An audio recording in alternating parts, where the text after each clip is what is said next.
Hi there, Michael from the Academy. Hope you're well today. Well, as you can see, it's autumn. The fruit trees here are starting to all drop their leaves. This is an apricot tree, so it's nearly May now. So we'll have a quick walk through and just show you what's happening and show you what's growing and see what you reckon.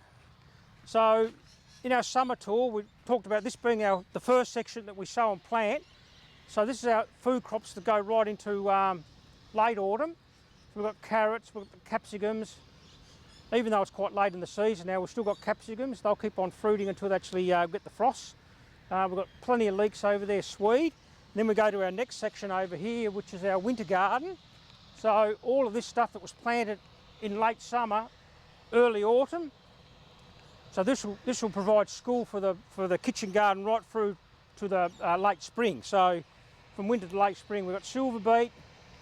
We've got the leeks, a lot bigger than when you last looked at them. Carrots are thriving.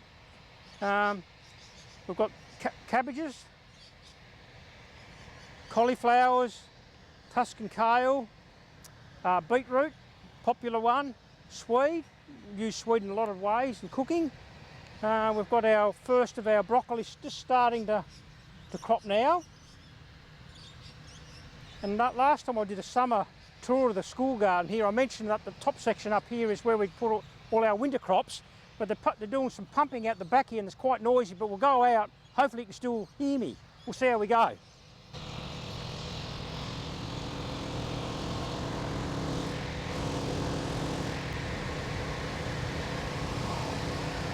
So I'm going to keep on talking now. I don't know if you can hear me or not because I can barely hear myself. Got the machinery out here, they're pumping a sewer pipe out. Obviously the school's right in the suburbs at the moment, it's in an urban area. But last time this wasn't planted at all. So we actually planted the early garlic.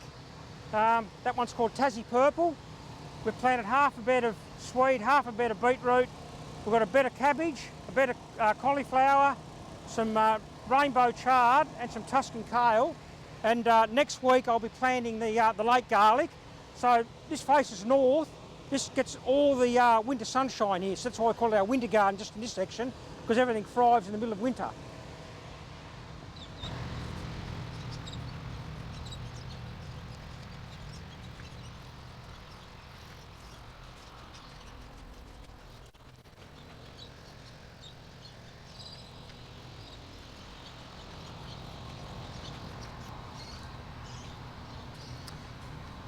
So it's actually May next week and we've already got cherry tomatoes and they're still abundantly cropping, as you can see. I think the last video I did, I sort of mentioned we use cherry tomatoes because they spill over the raised beds and you don't have to disbud them, so they're very, very low maintenance. As you can see, all the fruit trees are starting to lose their leaves now. Got over 50 heritage fruit trees here, all old varieties. So actually the school garden becomes a real repository for all these old-fashioned varieties. So if anyone ever needs to graft something, we've always got these trees here. So always got that resource in the school garden. All the perennials are still flowering, so there's still bees in the garden even this late in the season, still plenty of bees around.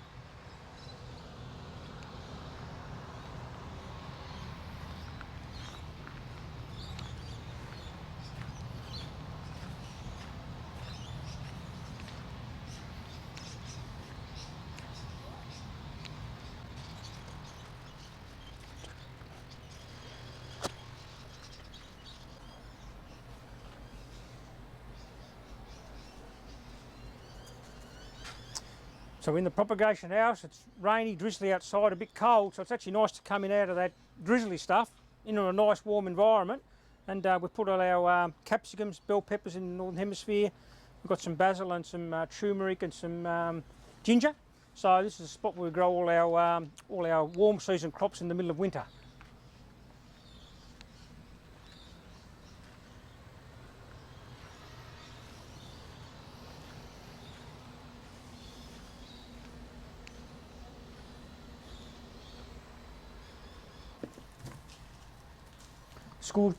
School's back next week. School holidays at the moment here.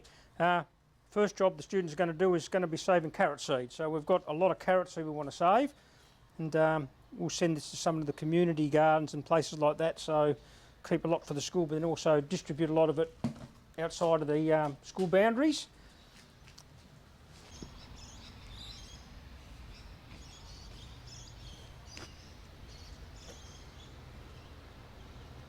Got the brassicas here ready for planting. Usually May's the last time as ladies will plant the brassicas. We've got Tuscan kale and selection 174 cauliflower, broccoli, all that sort of stuff.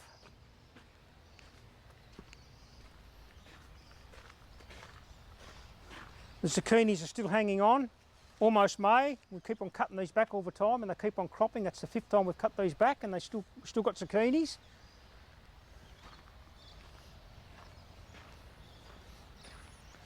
Even the bush beans here are hanging in there. What you can do with bush beans as well is you can actually use them as a dry bean. So if they get a bit long in the tooth as far as using them as a bush bean, like that green one's okay to use, but if you dry them, then you can actually use the actual bean as a pulse. So once that's dry, you can put that through stews and that. So that's a different way of using a green bean. Well, so that's our autumn tour of the school garden. I hope you found that interesting, and I hope your garden's going well too. But all going well, we'll catch you next time. Bye.